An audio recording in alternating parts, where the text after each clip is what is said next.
because we've had the opportunity of working with a lot of buyers, property buyers in South Africa, we've also had an opportunity, unfortunately, in some cases where these buyers come to us after they'd already signed the offer and things, were starting to be a bit confusing for them because money was being lost and mistakes were apparently being made in the transaction. One such example I can give you is a client of ours who realized she and her husband actually lost almost R1 million to tax because they didn't understand that buying from a non-VAT vendor means you're going to pay transfer duty, and they were given the incorrect information that the person they were buying from was a VAT vendor, and therefore they were not going to pay transfer duty, also known as acquisition tax.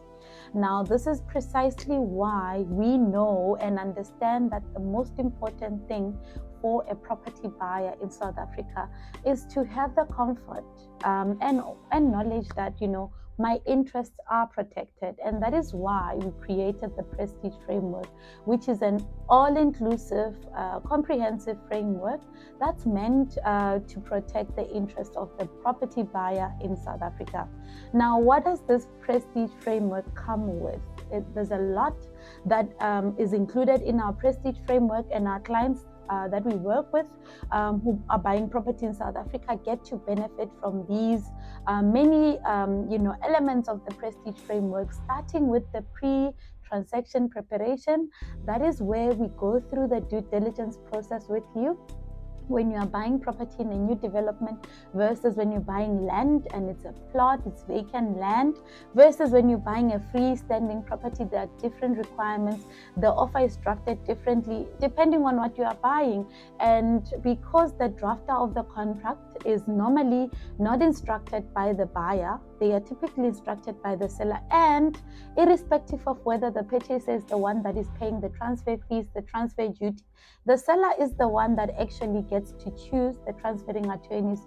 So it is very essential for buyers to have that review process before they sign the contract. And what we found in the review process is that there are certain things that we change that are not favorable for the buyers. For instance, the footstool clause is typically included in the offer because the seller wants to get rid of the property and sell it to you as is. But when we apply the framework, we realize that, for the buyer, it's safer when you do away with the footstool clause, which then means that you can have the inspection clause, and we regulate the wording to say what's going to happen if there are latent defects that are uncovered by an inspection company that should be appointed by the buyer. There are many things that we also uncover when we review contracts in favor of the buyer, and we make sure that the contract is balanced, it's fair for both parties, not just for the seller. Another element of the Prestige Framework is the risk management and mitigation stage, and that is where we basically manage the risk. We mitigate it by incorporating certain wordings in the contract to ensure that you do not end up with a situation that is going to lead to you losing a lot of money, either to tax or simply a legal, a risk that you failed to take into account when you were signing the offer. There's also estate planning and advisory. This is where we take you through what goes into an offer to purchase, what happens when you put down your name, when you're buying property in South Africa versus when you put a company, what are the tax implications in both scenarios, and also a trust. How does the trust feature in the structure, when you are planning a powerful structure that's going to maximize your tax and make sure that your investment is secure. So estate planning features there because you also need to understand what happens when I pass away, what taxes am I going to be liable for depending on how I bought the property. Some clients end up losing millions, some clients end up leaving luxury real estate to their children who, when the parents die, the children don't have enough money to get the property transferred to their names, and they end up having to sell the property, which is quite a loss, because if you are thinking that you're working towards leaving a home for your children, it's not something that you foresee that your children are going to have to end up selling that property. And that's what happens when there's a lack of planning, when there's a lack of a framework that's being used or that's being applied in your process of buying property.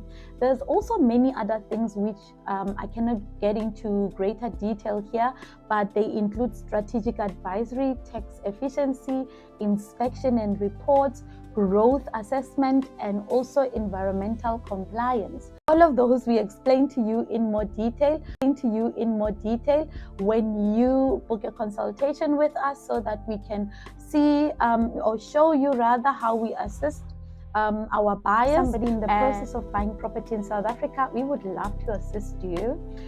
So reach out by using the link below for a complimentary consultation with one of our property lawyers. We also have this channel so that we can keep on giving you legal tips. So if you find everything that we've shared useful, make sure to subscribe so you do not miss any more legal tips that are going to be shared in future segments. Thank you so much for joining, and see you on the next one.